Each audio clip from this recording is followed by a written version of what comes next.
Alright, welcome to the NUPOC video study guide number 61. Let's take a look at another related rate problem that's fairly similar to the one we did in the last video. So here we have air that's being pumped into a spherical balloon at a given rate, and that's 4.5 cubic feet per minute. And we're interested in the instantaneous rate of change of the radius when the radius is 2 feet. Okay, so we have this sphere, right, the spherical balloon, right, and let me see if I can draw it here. I guess that's decent. Okay, so it has some radius, we'll call that capital R, and it has some volume, capital V, right? And we know that its volume is increasing at this 4.5 cubic feet per minute because that's the rate at which air is being pumped into the balloon, and we know that, or well, we're going to assume that the air isn't being compressed, right? There's no compression and heating of the gas or anything like that, right? So the volume of this sphere increases, right, at a known rate, and that's given to us, right? And what we want to know is how fast is the radius? How fast is the radius increasing? And we know that every time, as the radius gets bigger, right, every infinitesimal amount of radius that's added as it gets bigger actually adds more volume, right? So if I go from 1 foot to 2 feet, right, in radius, that adds a certain amount of volume. But when I go from 2 feet to 3 feet, that's adding more volume than the 1 foot to 2 foot. Than the 1 foot to 2 foot increment, right?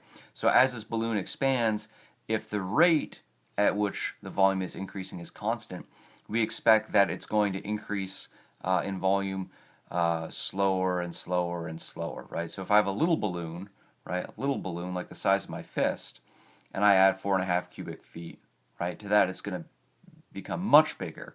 But if I have a balloon the size of my house, and I add 4.5 cubic feet, right, it's not going to get, it'll get a little bit bigger, but not by much. So the rate of change of the radius is not constant, right? dr dt is not constant, so that's why if we wanted to find it for any r, then we could use a differential equation, but we can just use this related rate method to find dr dt at a particular r, right? That's what we're interested in. That's what related rate problems are all about. Okay, so dv dt is known, right?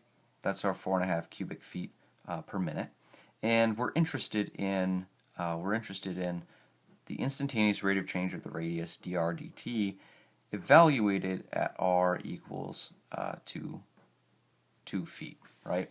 Okay. So there's a couple ways to do this, like we talked about in the last video, right? We could either just apply the differential operator ddt, right? Differentiate with respect to time. And we could do that to both sides of an equation that relates these two quantities, volume and radius, right? So we know, right, that volume is 4/3 pi r cubed, and these are just things you just have to know, right? If you're going to your interviews, know your volumes and surface areas for cones, spheres, cylinders, whatever. Know all your trig identities, trig substitution, methods, and all these things, right? So we would just know, right, that the volume is 4/3 pi r cubed for a sphere, and we can go ahead and apply the differential operator ddt to both sides of this, right? And this is the method that I prefer. I think it's a little bit more robust and works. It's more straightforward to apply, right? You don't have to. There's less chance of making a mistake, I guess, is what I'm trying to say compared to the other method. But so we have dv dt on this side, and on this side the 4/3 pi comes out, right? Because that's a constant.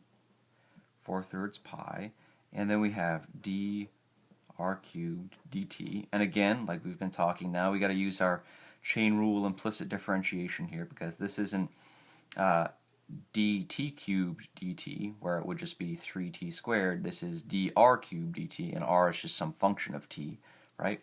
So this becomes 4/3 pi dr cubed dr right, dr dt. So this dr would cancel with this dr, and we'd be left with what we have over here, dr cubed dt. And then we know what this is. This will just be 3r squared. So we'll have 4/3 pi times 3r squared dr dt. And this 3 will cancel with this 1/3, and so we'll get 4 pi r squared dr dt. And this is sort of the reverse of the last problem. In the last video we had ripples on a pond, right? And we knew, we knew what the rate of change of radius was, and we were looking for area.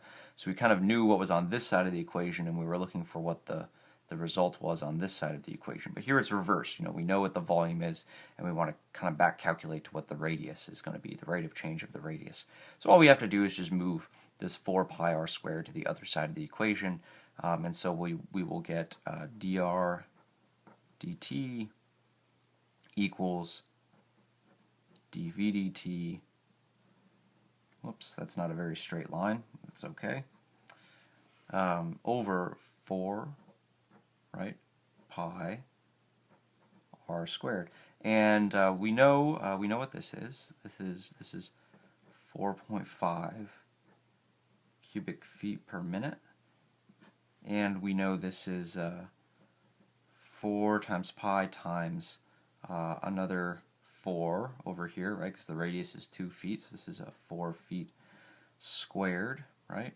And so what we'll end up with is this feet squared will cancel with the feet squared here, so we'll just be left with feet on top, and so we'll get feet per minute, which is the length per minute is the unit that we expect for rate of change of radius. And so if you do out the math on this, it comes out to be something like 0.08 feet per minute. Okay, and the other way to get to this result, I'll just write it off to the side here. Dr dt r equals 2 feet equals 0.08 feet per minute, and we'll just box that off. And the other way we talked about, if you remember, is we would just write, okay, we know what dv dt is, and we want, actually let me just kind of write this a little bit backwards, right? We want dr dt, and we know what dv dt is, right? So we would need to cancel this dv, right? So we'd put a dv on the bottom, and we need to get a dr here, so we put dr on the top, so we have dr dv, but really that's just the inverse of dv dr. So we would want to find, well, what's dv dr, right? Well, dv dr is just taking this 4/3 pi r cubed, just differentiating it with respect to r, right? So that would give us our 4 pi r squared, right? 4 pi r squared. And so we would then invert this, right, to get dr dv. So we would get the same thing. Dr dt equals dv dt over 4 pi r squared, right? Because this 4 pi r squared is dv dr, but we want dr dv. So anyways, and that would give you the same result. So we'll go into some different types of related rate problems eventually, but this is another one that kind of is based on spheres and circles and kind of some pretty basic geometry. But it's very applicable, very traditional problem, and I'll post where you can find this problem in the description in the text that I've been using to kind of there's some worked problems and problem sets and whatnot that you can find at a link that I gave in a previous video.